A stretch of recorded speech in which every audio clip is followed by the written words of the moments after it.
back to the channel, everyone. We are here today to talk about one certain player, and if you are new to the channel, please consider subscribing. I want to be your sports guy. We're talking NFL, college football, and NBA content. NBA is kind of being put on the back burner just because we're in the dog days of the offseason. There's not a lot going on. Unless you want to see the 20th Kevin Durant video you'll probably see on your sub feed.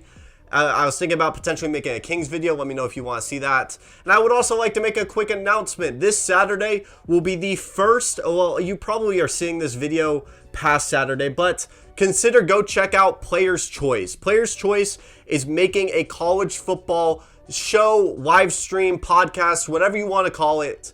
And I'm going to be on it every single week. We're going to be talking about college football every single week. And if you didn't know, college football is probably my favorite sport of all time. I make videos on the channel from time to time, but I love talking about college football. You're going to see a lot of college football content on here and over there, so please consider checking it out. We're going to be probably doing 1 to 2 shows a day. On Saturday specifically, we're going to do like a game day like show, do our predictions, all this, Heisman talk, everything around that, and then at the end of the day, we're going to talk about all the results, the upsets, the ups and downs, potential big-time predictions going into next week. So please consider checking it out. I'll put in the bio down below. But today, this is going to be a shorter video.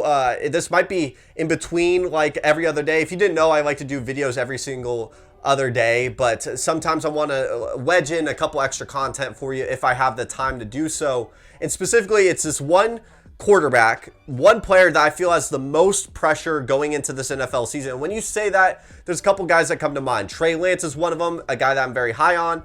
And then you have a guy like Daniel Jones, Jalen Hurts. All these guys have big time pressure on them, but none bigger, I would say. You could say equal if you want. I'm not going to split hairs with you, but I think that Tua Tagovailoa has the most pressure in the NFL to perform this season.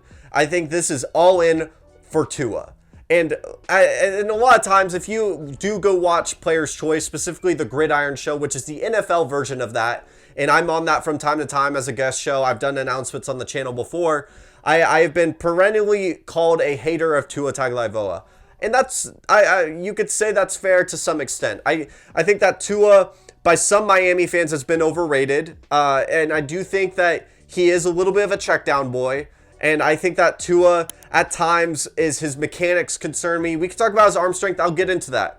I want to talk about the positives about Tua and what do I expect for him this upcoming NFL season. What are the expectations I have for him? What do I think that is going to happen? And then I would like to ask at the end of the video, what are your expectations for him? What's a stat line that you would give for Tua? What would be deemed as a successful season? What if this team goes 8-9, they don't make the playoffs? Do you move off of Tua? Things of that nature. I think some of this pressure is fair on him. Some of it is unfair. I think it's fair that this dude was the number 5 overall pick. There's been a ton of hype around him. He was seen as the equal to Trevor Lawrence. That was the pressure that has been on Tua Tagovailoa. And it doesn't help, though, that the pressure around him going to a coaching staff that was clearly not into him, as well as an offensive line that's not great, an offensive coordinator that was outdated, and then you had Justin Herbert, a top 5 quarterback in the NFL, just blossom.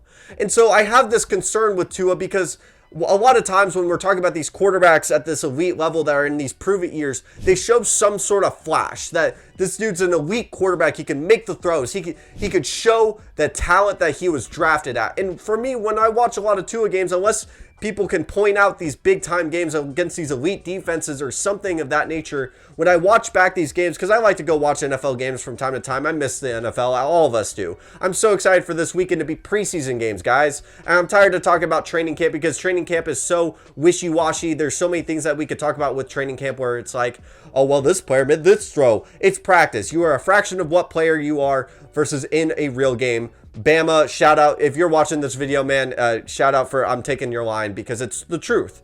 And Tua is a guy who is now put into a situation that is perfectly catered to what he was good at in college. And in college, I had a criticism of Tua because with the Sarkisian offense and how it is run, that yes, he could make pinpoint accurate throws in a comfortable situation in Alabama. You had potentially the best wide receiver core of all time. I mean, Devontae Smith, Jalen Waddle, many others. I could put the graphic up of like this. All of these guys were NFL level talent, and he really made the most out of it. I have credit for Tua. At every single level, this man has been pinpoint accurate, but he's also dealt with injury. So that is part of the unfair pressure, is that he is not a guy that has been able to develop his game. And then, so I don't think he is like a bad quarterback. I just don't think he's an elite talent in the NFL. I think Colin Cowherd would compare him to Drew Brees, and I kind of disagree with that just because Drew Brees is such a high standard to put him at. But I think when we talk about the arm strength, because that's the common thing to talk about with Tua, is, oh, well, arm strength is not everything. I have a concern about arm strength at this level. When he is getting pressured, from what I've seen to this point with Tua, is his mechanics get a little bit more wishy-washy. They are not as fluid and concerned. And that's fair because it's out of structure. You're not expected to be the same quarterback in a pocket versus out of pocket. But he gets it so out of pocket. Get it? I can't do it. When it's out of structure, his mechanics get so out there, so out of context, out of what it's usually looking like, that his already not fantastic arm strength can't fit NFL windows. And a lot of times with the Sarkisian offense with Alabama, it was a lot of RPO, it was a lot of quick one reads. And from what I've seen out of advanced analytics, whether you want to take that with a grain of salt, you can.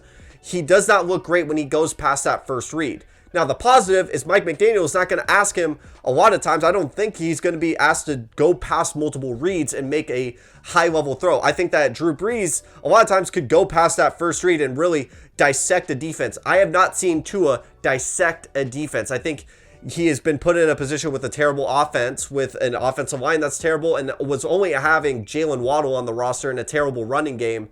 And I think that Mike McDaniel is going to put him in a position to succeed. At what point, and this is the question I have about Tua, is are we going to have the expectation that he's going to not have to rely on the support or rely on a coach or rely on Tyreek Hill? Where is it going to be where he's going to be making the play, where it's his talent that's really elevating the guys around him? Or is he a guy that you could win with, but is that what the Dolphins are going to settle with? Are the Dolphins going to be okay if, say, Tua goes 10-7, 9-8? They don't make the playoffs because the AFC is stacked, and Tua throws, I don't know, 15 picks and 25 touchdowns and let's say 4K yards. Do you accept that and assume he's going to get better, or you're going to take a risk that he is going to stay healthy for the first time in about 3 or 4 years, and he's going to stay healthy from this point in his career? Or are you going to move off of him and potentially make a move for a guy like Kyler Murray, which I did predict here on the channel would happen. Now I'm less likely to happen just because they lost that first-round pick, that they were going to have a double first-round pick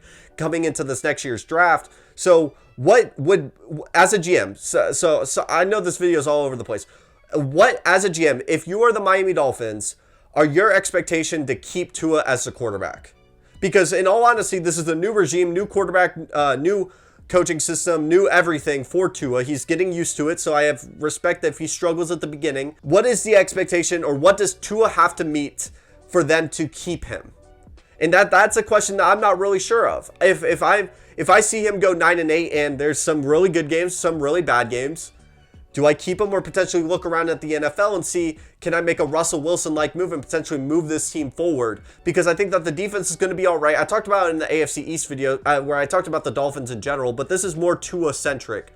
And I ask you, the viewer, if you're watching this, what are your expectations for Tua, and what would he have to meet for you to keep him onto your roster? And if you're at this point in the video, thank you so much for watching. We are on the road to 1,000 subs, so please consider subbing. I would love to talk about sports with you. Go check out Player's Choice. Go check out Player's Choice College Football coming out very soon. And get excited because content is ramping up. We are getting closer and closer to the college football season and football season just in general. And then the NBA comes around, and then we're in full gear. So thank you so much for watching. And if you're at this point in the video, like I just said, because I keep repeating myself over and over, thank you so much for watching.